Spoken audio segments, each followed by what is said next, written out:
पृथ्वीराज गलत गुरु बना चुके हैं अपने जीवन में। आज पेहारी जी के सामने जाकर के बोले, महाराज मेरे गुरु जी कहाँ हैं? मैं आपसे कुछ नहीं चाहता, अपने पूरे आमेर के किले को आपके चरणों में न्यौछावर कर दूंगा, बस मेरे गुरुदेव का पता बता दीजिए वो कहाँ है।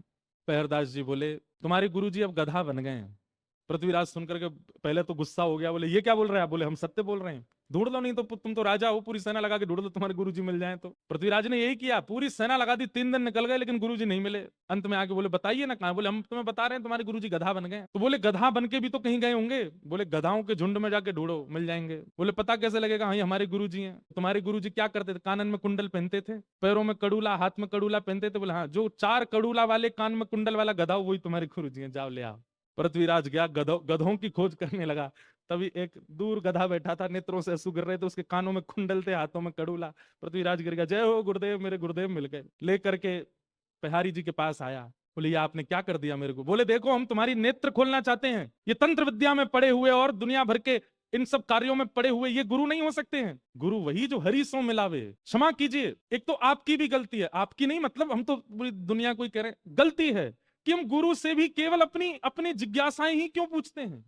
हमारे घर में सब सुखी हो जाए, सब अच्छा हो जाए, यही याचना क्यों करते हैं? तो भाई ये क्यों नहीं कहते कि चलिए भले ही हमारे घर में सब कलेश हैं, हमारे घर में सब व्यथित है, हमारे काम नहीं बनते, पर ये सब छोड़िए, ये बताइए हरि कब मिलेंगे, ठाकुर जी कब मिलेंगे, ये पूछिए। पेहारी जी ने कहा तुम्हारे गुरु जी तंत्र विद्या बहुत जानते थे, इनसे कह दो अपने आप अपने रूप में आ जाएं।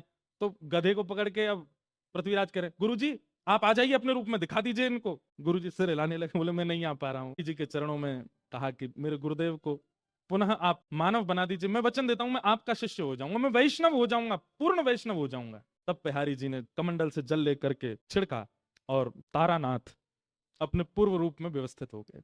पृथ्वीराज जी तो क्या दीक्षा लेंगे, तारानाथ ने पहले दीक्षा ली कृष्णदास पेहारी जी से, और अपने जीवन के सारे जो उनके तंत्र आदि थे सब छोड़ दिए और जीवन भर फिर वैष्णव भाव से हरे कृष्ण कृष्ण नाम महामंत्र में ही रहे। और यह देख करके पृथ्वीराज राजा ने भी उनसे दीक्षा ली। अब घर में मानो जैसे ठाकुर जी किलोल करने लगे, क्योंकि पत्नी भी वैष्णव है और पृथ्वीराज भी वैष्णव है और श्री कृष्णदास बिहारी जी उनके गुरु।